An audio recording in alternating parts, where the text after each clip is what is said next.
Assalamualaikum warahmatullahi wabarakatuh. Hai pemirsa Minacan, kali ini admin akan menceritakan kisah tentang Abdurrahman bin Auf, sahabat Nabi yang sangat kaya raya dan sangat dermawan. Bagaimana kisah beliau? Simak video ini.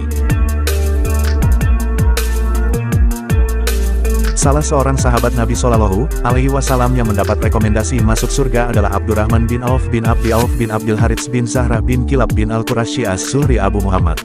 Dia juga salah seorang dari 6 orang sahabat radhiyallahu anhu yang ahli syuro. Dia dilahirkan kira-kira 10 tahun setelah tahun gajah dan termasuk orang yang terdahulu masuk Islam. Dia berhijrah sebanyak 2 kali dan ikut serta dalam perang Badar dan peperangan lainnya. Saat masih jahiliyah ia bernama Abdul Ka'bah atau Abdu Amr, kemudian diberi nama Abdurrahman oleh Rasulullah Shallallahu Alaihi Wasallam. Ibunya bernama Safiyah, sedangkan ayahnya bernama Auf bin Abdul Harits bin Zahra. Abdurrahman bin Auf adalah seorang sahabat Nabi Shallallahu Alaihi Wasallam yang sangat dermawan dan yang sangat memperhatikan dakwah Islam. Berikut ini adalah sebagian kisahnya. Abdurrahman bin Auf pernah menjual tanahnya seharga 40.000 dinar, kemudian membagi-bagikan uang tersebut kepada para fakir miskin Bani Zuhroh, orang-orang yang membutuhkan dan kepada Ummahatul Mukminin, atau para istri Nabi Shallallahu Alaihi Wasallam. Al-Miswar berkata, aku mengantarkan sebagian dari dinar-dinar itu kepada Aisyah radhiyallahu anhuma. Aisyah radhiyallahu anhuma dengan sebagian dinar-dinar itu. Aisyah radhiyallahu anhuma berkata, siapa yang telah mengirim ini? Aku menjawab, Abdurrahman bin Auf. Aisyah radhiyallahu anhuma berkata lagi, sesungguhnya Rasulullah Shallallahu Alaihi Wasallam telah bersabda, tidak ada yang menaruh simpati kepada kalian kecuali dia termasuk orang-orang yang sabar. Semoga Allah Azza wa Jalla memberi minum kepada Abdurrahman bin Auf. Dalam hadis lain disebutkan bahwa suatu ketika Rasulullah Shallallahu Alaihi Wasallam memberikan sesuatu kepada sekelompok sahabat radhiyallahu anhu yang di sana terdapat Abdurrahman bin Auf radhiyallahu anhu, namun beliau Shallallahu Alaihi Wasallam tidak memberikan apapun kepadanya. Kemudian Abdurrahman radhiyallahu anhu keluar dengan menangis dan bertemu Umar radhiyallahu anhu. Umar radhiyallahu anhu bertanya, apa yang membuatmu menangis? Ia menjawab, Rasulullah Shallallahu Alaihi Wasallam memberikan sesuatu kepada sekelompok sahabat, tetapi tidak memberiku apa-apa. Aku khawatir hal itu akibat ada suatu keburukan padaku. Kemudian Umar radhiyallahu anhu masuk menemui Rasulullah Shallallahu Alaihi Wasallam dan menceritakan keluhan Abdurrahman radhiyallahu anhu itu. Rasulullah Shallallahu Alaihi Wasallam pun menjawab, aku tidak marah kepadanya, tetapi cukup bagiku untuk mempercayai imannya. Keutamaan-keutamaan Abdurrahman bin Auf diantaranya. Abdurrahman bin Auf walaupun memiliki harta yang banyak dan menginfakannya di jalan Allah Azza wa Jalla, namun dia selalu mengintrospeksi dirinya. Abdurrahman radhiyallahu anhu pernah mengatakan, kami bersama Rasulullah Shallallahu Alaihi Wasallam diuji dengan kesempitan, namun kami pun bisa bersabar. Kemudian kami juga diuji dengan kelapangan setelah Rasulullah Shallallahu Alaihi Wasallam dan kami pun tidak bisa sabar. Suatu hari Abdurrahman radhiyallahu anhu diberi makanan, padahal dia sedang berpuasa. Ia mengatakan, Mus'ab bin Umair telah terbunuh, padahal dia lebih baik dariku. Akan tetapi ketika dia meninggal tidak ada kafan yang menutupinya selain burda. Apabila kain itu ditutupkan di kepala, kakinya menjadi terlihat, dan apabila kakinya ditutup dengan kain itu, kepalanya menjadi terlihat. Demikian pula dengan Hamzah, dia juga terbunuh, padahal dia lebih baik dariku.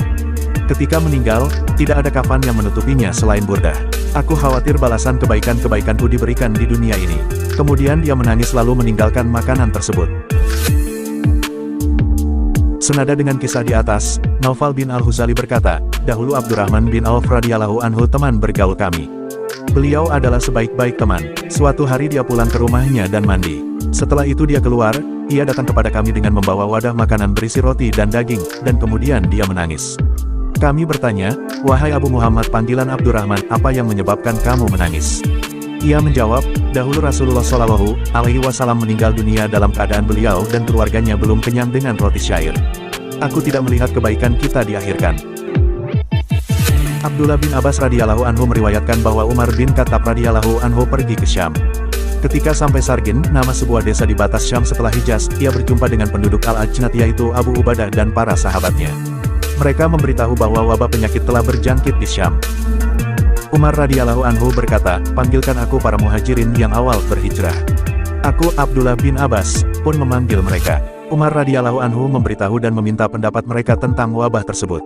Kemudian mereka berselisih, sebagian mengatakan, engkau telah keluar untuk suatu tujuan. Menurut pendapat kami, engkau jangan mundur. Sedangkan sebagian lain mengatakan, engkau bersama banyak orang dan bersama para sahabat Rasulullah Shallallahu Alaihi Wasallam, maka kami berpendapat agar tidak membiarkan mereka terkena wabah. Umar radhiyallahu anhu berkata lagi, panggilkan para Ansar untukku. Aku pun memanggil mereka. Kemudian Umar radhiyallahu anhu meminta pendapat kepada mereka dan mereka sama dengan pendapat para kaum muhajirin, yaitu mereka juga berbeda pendapat. Lalu Umar radhiyallahu anhu berkata, panggilkan orang-orang tua Quraisy dari orang yang hijrah ketika Fatu Mekah, yang berada di sini. Aku pun memanggil mereka dan tidak ada seorang pun yang berselisih. Mereka mengatakan, pendapat kami, sebaiknya kamu membawa kembali orang-orang dan tidak membiarkan mereka terkena wabah. Kemudian Umar radhiyallahu anhu berkata kepada orang-orang, sebaiknya kita kembali. Dan mereka pun setuju dengannya. Abu Ubaidah bin Jarrah radhiyallahu anhu mengatakan, apa kita berusaha berlari dari takdir Allah Azza wa Jalla? Umar radhiyallahu anhu menjawab, seandainya selainmu mengucapkan hal itu, wahai Abu Ubaidah. Ya, kami berlari dari takdir Allah Azza wa Jalla menuju takdir Allah Azza wa Jalla yang lain. Kemudian datanglah Abdurrahman bin Auf radhiyallahu anhu dan mengatakan, dalam hal ini, aku memiliki ilmunya. Aku mendengar Rasulullah Shallallahu Alaihi Wasallam bersabda, jika kalian mendengar ada wabah di suatu negeri, maka janganlah kalian mendatanginya. Dan apabila wabah terjadi di suatu negeri dan kalian berada di dalamnya, maka janganlah kalian keluar lari darinya. Hadis riwayat Bukhari. Pada zaman Nabi Shallallahu Alaihi Wasallam, Abdurrahman bin Auf radhiyallahu anhu pernah menyedekahkan separuh hartanya. Setelah itu dia bersedekah lagi sebanyak 40.000 dinar. Kebanyakan harta bendanya diperoleh dari hasil perdagangan. Ja'far bin Burkan mengatakan, telah sampai kabar kepadaku bahwa Abdurrahman bin Auf radhiyallahu anhu telah memerdekakan 3.000 orang. Imam Bukhari menyebutkan dalam kitab tarikhnya bahwa Abdurrahman pernah memberikan wasiat kepada semua sahabat yang mengikuti perang Badar dengan 400 dinar. Dan jumlah mereka ketika itu 100 orang.